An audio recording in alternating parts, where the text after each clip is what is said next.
All right, we'll go ahead and get started. We're joined by tonight's race-winning crew chief of the number 5 Hendrick Motorsports Chevrolet, Kevin Meandering, and Jeff Gordon, vice chairman of Hendrick Motorsports. We'll go ahead and open up the floor for questions. Just raise your hand. We'll get you a wireless mic. Any questions? All right, start up here with Bob and then Mike. Bob Howard, Fox Sports. I have one for each. Kevin, first, just what does this mean to you on a personal level, getting a win as a crew chief? It's a big accomplishment, but like I said before, this isn't about me. This is about this team. They got a great group of guys here. They got a great leader in Cliff, and I was just happy to kind of fill a gap and help those guys out in a tough situation. But this is a testament to all the hard work from those guys on that team and everybody at Hendrick Motorsports. And for Jeff, this is Ricky Hendrick's birthday day, and I'm curious, what do you see in Hendrick Motorsports that still today that he had an impact on? Yeah, I think, days like today makes you wonder, what Ricky's presence would do for us, if he was here with us today, and what his leadership, he was so passionate about Hendrick Motorsports and racing. And so it's nice days like today, when you do something special on his birthday. And I was talking to Rick, and he was emotional and excited. And so, his presence is still here. And I think that, certainly our folks try to do everything they can to make, Rick Hendrick proud. But when you know what Ricky's impact could have been on our company and the people, and the 5 car and that paint scheme and what that means to the whole company, it's very rewarding to know that we're still kind of thinking of him and paying tribute to him as often as we can, and maybe he's looking down on us as well.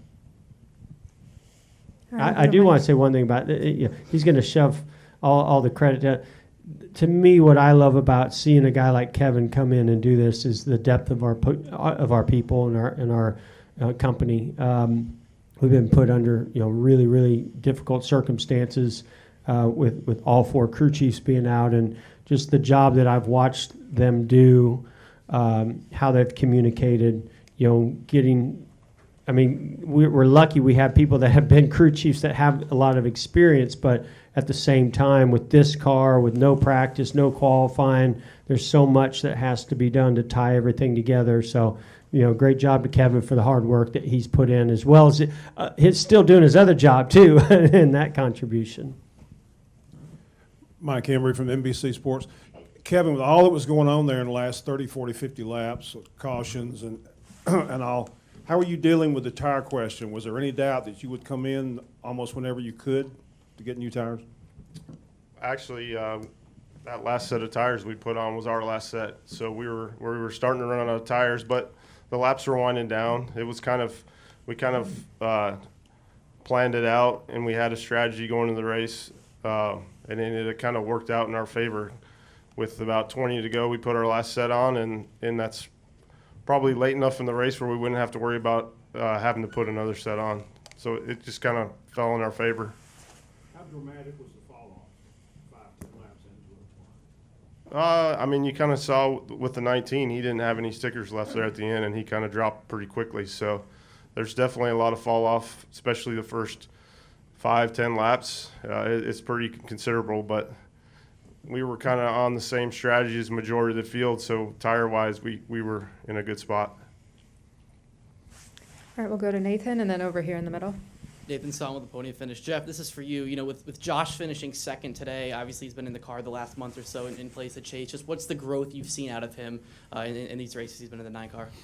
Yeah, I mean, I feel like he's done a great job every time he's been in the car, and you start to see a bit of a trend with him. Of course, we didn't do him any favors by him, starting 30th today, and we made one adjustment there early that didn't seem to go the right direction. They got even further behind. So to see them climb up through there and the car come to life, and then, of course, staying out there paid off and caught the caution. But, Josh, when you look at his lap times, he's a guy that, he gets in there, he fills the car out, doesn't take too many risks or chances until he knows what he has, and then you just start to see the lap times come and build, and the run start to come together.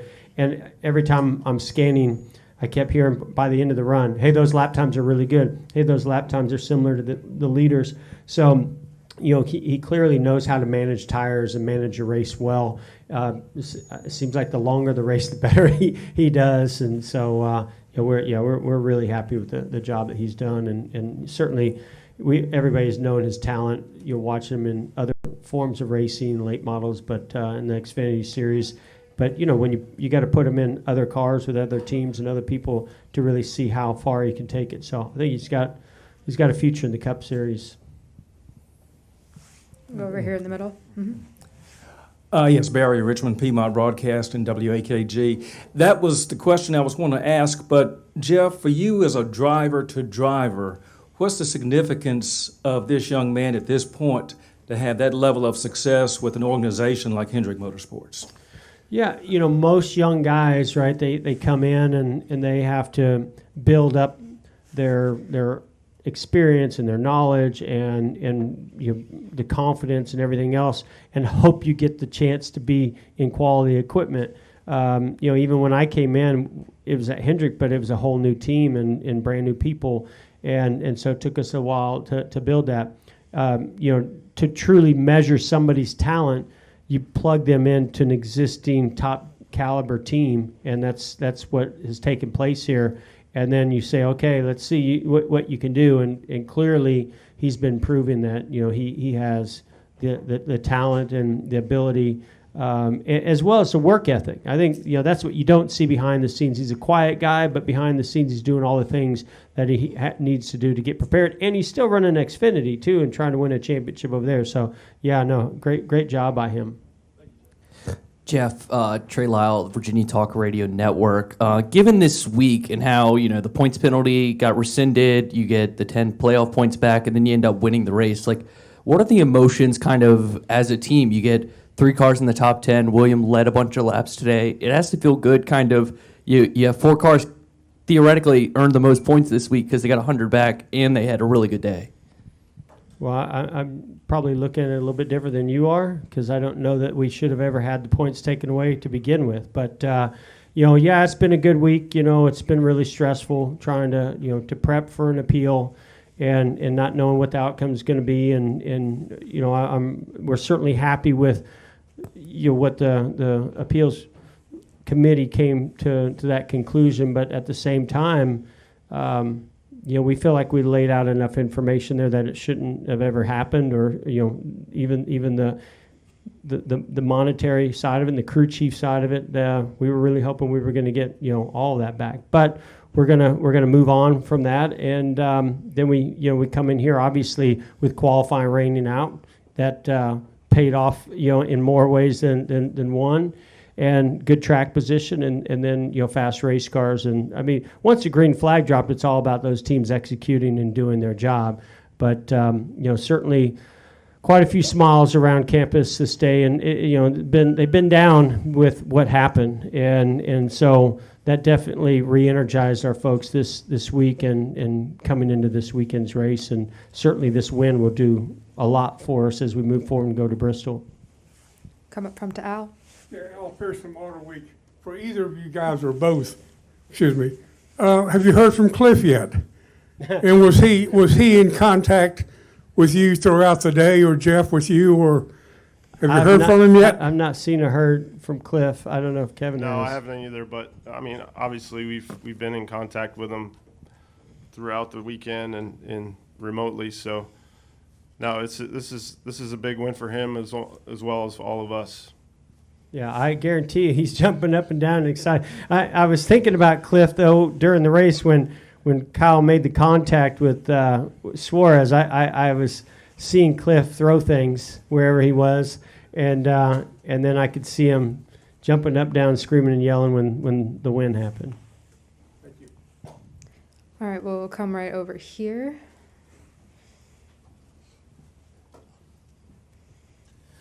Randy Holman from the Richmond Times-Dispatch. you guys, you've got 3 wins for the team and 5 for the Chevy camp in 7 races so far. Are we on the cusp of a historic season for Chevy and for Hendrick? Well, it's too early to tell. I mean, certainly off to a great start, and our folks at Chevy are doing an amazing job with not only the design of this car starting last year, but also some of the new things that have been brought to all the OEMs and the opportunities that they've had. I think Chevy did an excellent job with that as well.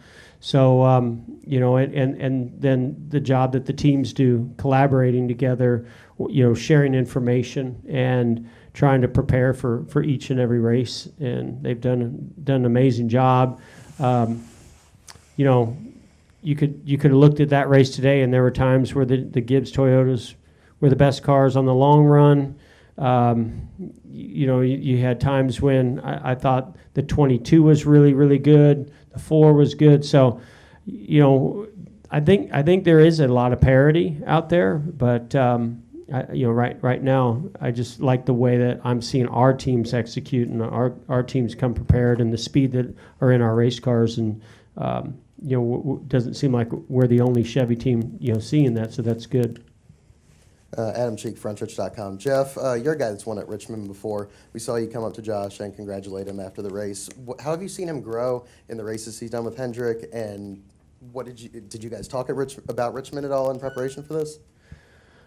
I've been pretty tied up this week, I'll be honest. So that's been, with Tom Gray and with Alan Gustafson and that whole team. All I know is them bragging on him a lot about, the effort that he's putting in, the things that he's focused on, and even watching video from last year when maybe they didn't even ask him to, and he just kind of took the initiative to do that. So today, I think every race gets his confidence up, but you go into a new track, different track every time, and so it's okay. What's the car going to be like this weekend? Okay, what's it going to be like this weekend? You threw Atlanta in there on him too, and that's a pretty unique one. But it's a much different car than what he's used to racing every weekend, and so there's a lot of things that you have to adapt completely different to. I'm not even sure if Saturday's not hurting him for the Sunday races, because the cars are so much different. The sidewall, the tires, the rear independent rear suspension. Just to me, going from an H-pattern transmission to a sequential would throw me off. Big brakes, car doesn't have a lot of downforce. You can't put the skew in it. I mean, there's a lot of things that are different about what he's doing. So I love his approach, and it's turning into results, which I'm sure is turning into confidence for him as he continues to go to each track that he's going to be behind the wheel of the car. We'll go to Jordan, then Mike, then back over here. Jordan Bianchi, The Athletic. I apologize if this has already been asked, but what do you think was the reason you guys were successful when you guys with the appeal on Wednesday? Well, I just think, we were very transparent from the beginning of why we believe there was a miscommunication and what happened. And I feel, I said this at Atlanta, it should have never even come to that. I don't want to give up too much information because I want to respect the process. But it's also a little frustrating that nothing gets shared from what, determines whether there's points given back or whether there's money not given back, and crew chief suspension. So I just feel like there was enough there that it's not clear cut. It's not just a black and white situation, because there was enough communication to justify why we showed up to the racetrack in Phoenix the way we did. And I think that had it been handled in a situation more like the wheels at Daytona with RFK and Penske, I think that's the way it should have been handled. I understand it. There's a reason why you did this, and there's also a reason why you need to take them off the car, but it should never, to me, elevate it up to the level that it did. And clearly the panel felt very similar to that. Go to Mike. Jeff, you're shuffling papers now and writing budgets and things and running the show. But how how different are the emotions for you with these wins from when you were driving? It's much different. I mean, you know, when you're in the car, the adrenaline and working with these guys and seeing what they put into it, you know, you're a part of the effort that's on the racetrack, and there's an emotion that you'll never be able to compare to. But I can tell you that when, you know, we win a championship like we did in, you know, 20 and 21. You know, to me, those are very, very exciting moments for me where I felt like I was driving.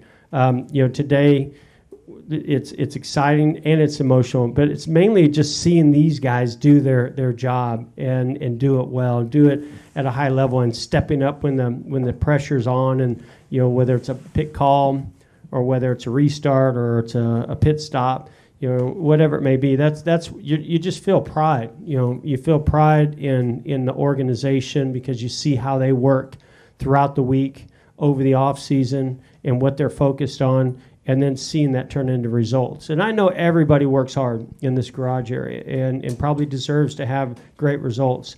But when you do get it, you know, you just feel extremely fortunate to work with such great people and have such great people on the race teams, as well as behind the wheel. All right, we'll come right over here. Stephen Sykes, Alive in Global Media.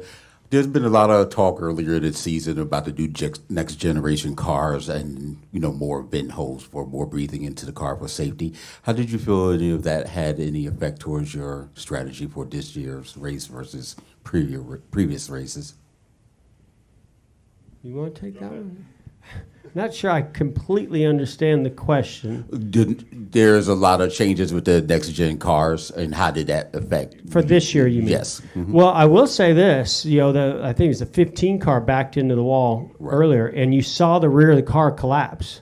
And that's, I think, what the drivers are asking, right, is to have it absorb more, because we're still not seeing any real progress when you're at places like COTA, or, you know, earlier in the year when we were at the Clash, with guys just running straight into their bumpers. So at low impacts, I don't think that there's been, you know, significant you know, progress there. But there's a lot of discussions happening to fix that, and I'm happy about that. But if that's the changes that you're talking about, then I did at least see you know, something good happen there. What will be the next set of changes you would like to see for you and your team?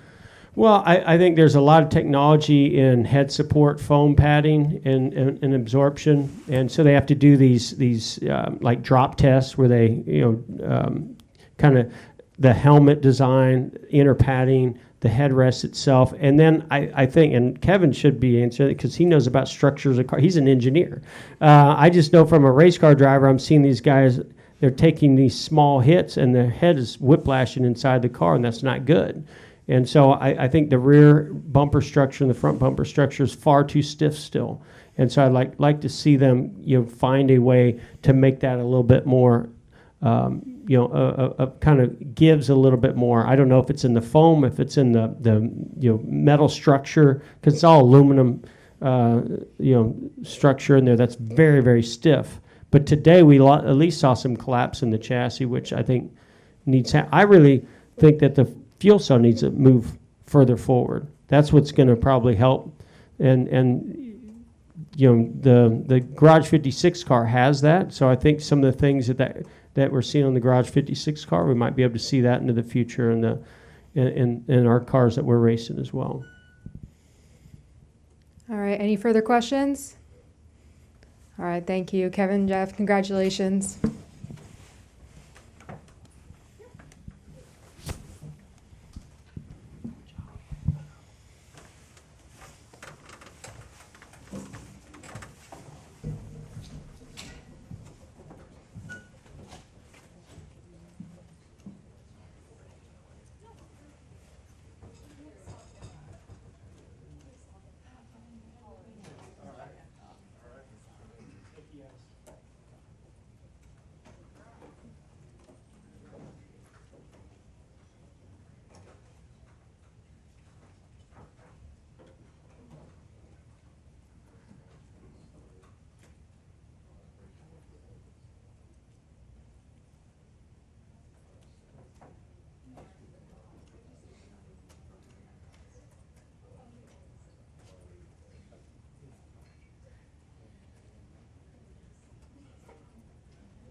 All right, we're now joined by tonight's race winner, Kyle Larson, driver of the number 5 Hendrick Motorsports Chevrolet.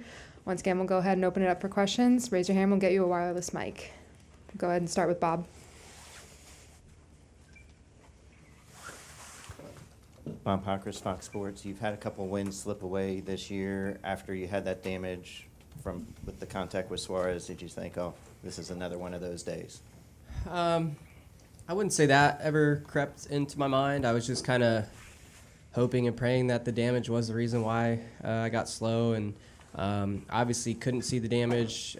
Still haven't seen how it was dented, but I was definitely a lot slower then, so I was hoping once we got to the end of the second stage that they could fix it, and then that our car would go back to normal. Because I was surprised at how bad I was after that. So I felt like before that pit stop, we were going to cruise to a stage 2 win, and then it kind of fell apart there. So I was just mad at the situation, and mad at just not knowing if it was the damage why I was bad, or if just the track had gone through transition and we were going to be average the rest of the race. But thankfully that wasn't the case, and you were able to get refocused there to start the third stage and inch our way forward, and then have some things work out for us, cautions work out at the right time, and our pit crew executed a great pit stop there at the last one. We'll go right over here, and then we'll go to Mike, and then we'll take a question from the press box. Chris Powell, Couch Coach Live. Congratulations, Cal, on the victory. Talk about kind of that frustration. How did you overcome it? And then the impact of Hendrick Motorsports in your career.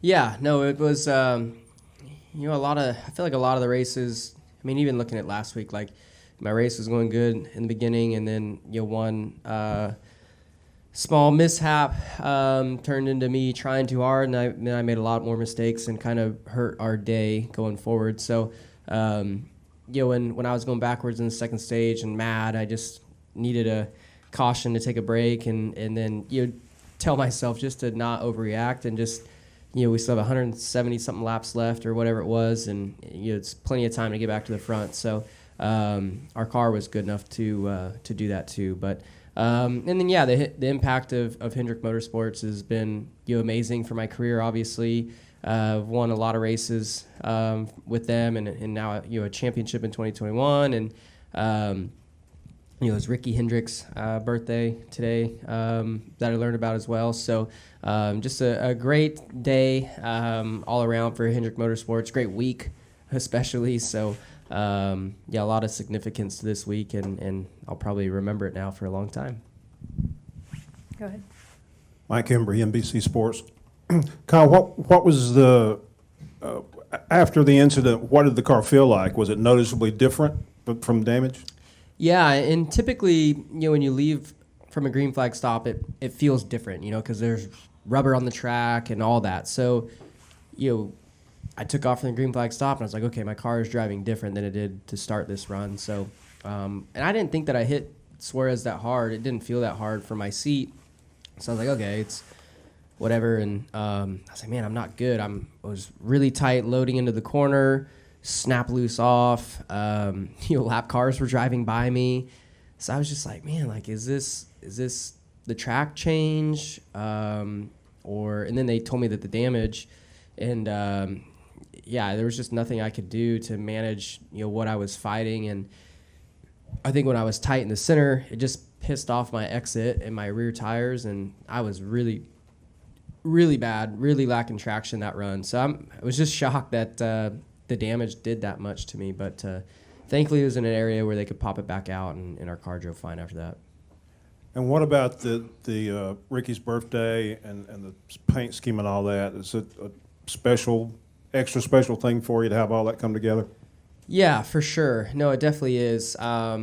Anytime it's been me racing this 5 car has been special, but especially this paint scheme. I was watching, just flipping through like old YouTube videos this week of my 2021 season, so I could remind myself that I used to be good. But I didn't realize after watching it that Vegas was our first race, my first win with Hendrick, and that was my first race with that paint scheme and the colors that year.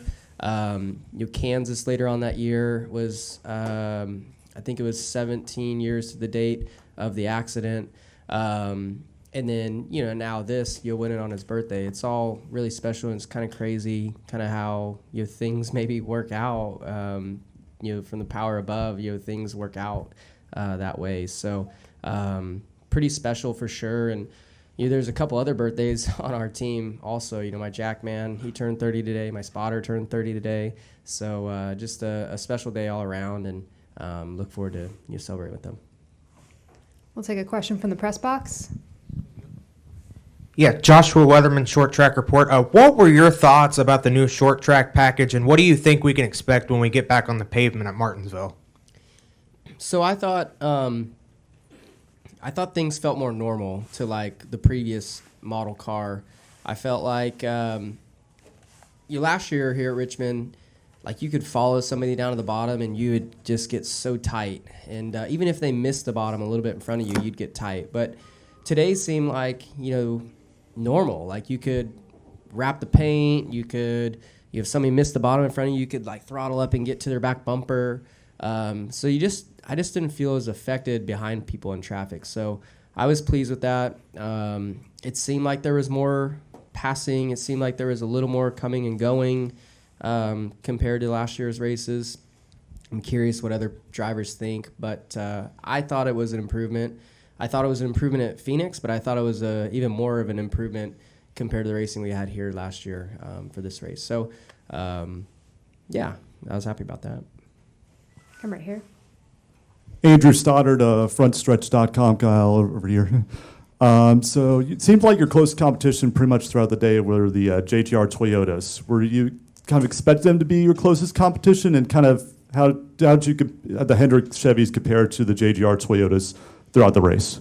Yeah, always when you come to Richmond, you know that the Gibbs cars are going to be the ones to beat. They just have a package, I guess, for this track, and so I knew, or at least I thought going into the race. You don't know without practice, but I thought going into the race that they were going to be the tough ones.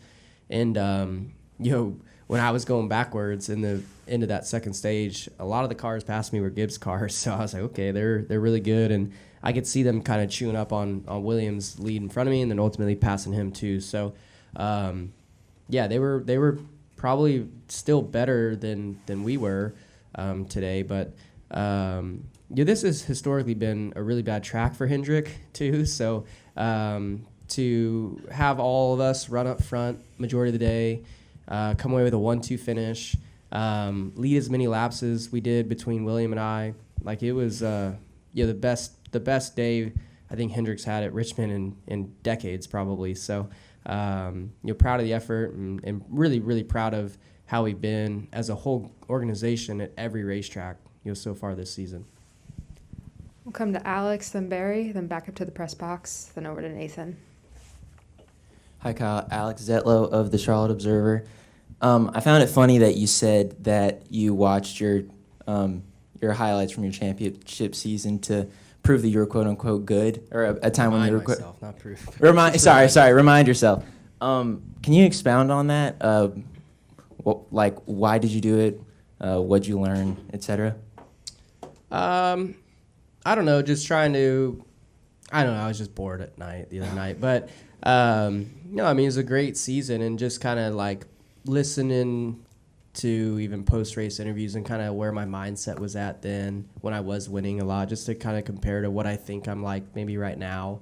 The next gen stuff, it's so like up and down, like it's easy to, and obviously 2021 was so strong that like we were just riding a high kind of all season, and expectations were high, execution was great, results were amazing. Where since we've gotten to the next gen car, it's like, man, like it's hard to get your confidence up. So, yeah, I just really wanted to look at old tape of myself and like just kind of see where my mindset was and see my confidence and just do all that. So it was, I don't think it mattered for the race today, but like just to, I don't know, kind of reset your mindset a little bit.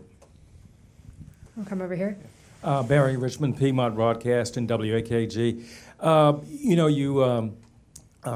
Today you talked about the odds, for the most part, were against a good finish here today at Richmond for Hendrick Motorsports, even though you all really had a great day. But having won today and then going to a track where, for the most part, it fits your driving style. I heard your name mentioned in different venues today as a favorite going to Bristol. What does that do for you going to Bristol, especially going in as a favorite? Yeah, I mean, I could have ran last in every single race leading into Bristol, and the media is probably going to point to me as being the favorite anyways at Bristol just because it's a dirt track. So I don't know. It does not matter to me. I know that we're going to be good at every racetrack, so that's promising. But yeah, it's so different than the dirt racing that I do during the week. These heavy stock cars drive nothing like even a dirt late model that's 2,400 pounds. So it's, yes, I maybe can read a track better than people, but now this is our third year on it. So I think, everybody's kind of got a good idea of what to look for. I feel like the track prep crew does a good job of making things consistent throughout the years, but the weekend especially. So yeah, I think it's gonna be, at least in the two races that we've ran there, it's your same guys that run up front, here today will probably be up front at Bristol next week too. So yeah, I think we'll be, because we've been a lot better at all these racetracks so far this year, I think we'll be better than what we were there last year. We weren't great. We were good when the track had grip, not great when it got slick. So yeah, I'm sure we've learned from it, and we'll hopefully be better going back. Congratulations, and thank you. Yep, thank you. Go over to Nathan. Nathan Solomon with the podium finish. Kyle, obviously, you get the points back this week, you get the victory. So how does this change your outlook for the rest of the season? Yeah, I don't know. It doesn't really change my outlook for the rest of the season. I felt like, yes, we got hit with 100 points and all that. But I felt like our race cars were really fast all year long, so I knew we were going to have many opportunities to win, and yeah, we were just able to do that today, and I know we're gonna have more opportunities going forward. So it really nothing has changed. My confidence, I guess. Going into, sorry, I seen my buddy, he just blew up bad, so was checking that out. But yeah, I don't know, just try to keep executing. And then, in those last couple of restarts, you raced Josh there for the win. So in these last couple of weeks that he's been in the 9 car and that he's been in the shop, just what have you seen out of him in terms of his growth? Well, he's a extremely good race car driver and a great short track racer. So I think it's hard for me to follow along when I'm out there racing, but I think due to their track position that they had throughout the race, they were on a totally different strategy there at the end, just hoping to catch a caution, and that's ultimately what happened. Their team did a great job on pit road, and he came out second. And me being the leader, I was nervous because I hadn't been around him all day. I know he's a super good short track racer. So yeah, I knew it was gonna be tough, and thankfully we got clear of him. But he's done a phenomenal job filling in. I think it's been nice to have him a part of the debriefs. I feel like he describes his car really well. He seems like he's probably really easy to work with. I'm sure the 9 team probably feels he's easy to work with. So I've enjoyed having him a part of our team, throughout Chase's injury. So I hope whenever Chase comes back, that Josh gets more opportunity going forward and good equipment, because he is a Cup Series caliber driver and he's proven it, just in the few races that he's ran. So he's very, very deserving of being in the Cup Series, and he's worked extremely hard his whole career to get these opportunities. Michael Massey, Front Stretch. Kyle, we've kind of gotten used to you being the guy over the years that's like you're the first to go to the wall, run the top lane. It seemed like the package or tires, something, let it kind of, the racing groove extend a little bit here, but there's only a couple guys really running up against the wall, and they weren't winning. What more do you think it needed for that to be the preferable line? Well, I mean, if your car is good, you don't need to go up there. So the guys who were up there, it's because their cars were really bad. Yeah, I think early in the race, the 47 was going really good. It was kind of unfortunate to see him have his, I guess, brake issues because he was making the top work before that competition caution, and then after that, you could tell he had brake issues. But who knows? Maybe had he been towards the front and showing speed up there, it would have drug others up there. But usually Richmond's like that. Richmond, like, especially after rains and stuff, that first run, you'll just kind of, majority of the people run around the bottom, like where you should be at Richmond. And, you'll just run until the rubber gets to the wall, and then everybody comes back down. So it's just the product of this racetrack, I think. There's only been, like, one Richmond race, I can't remember what year, but, like, where I remember running the wall.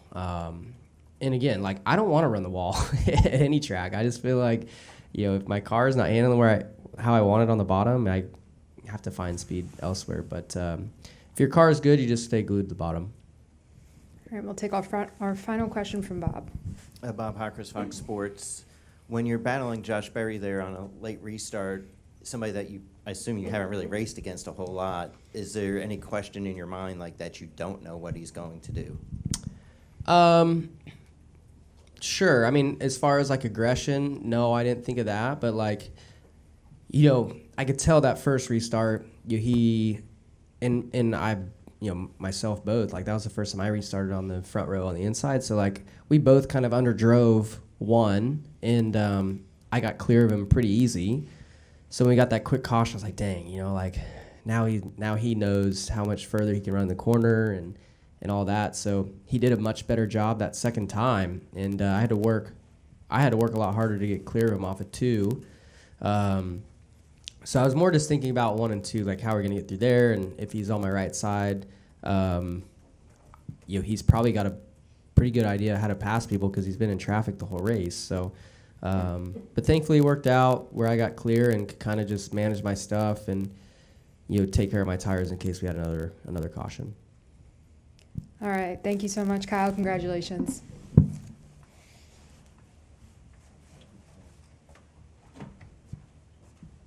Kyle, have you heard from Cliff yet? Not yet, no.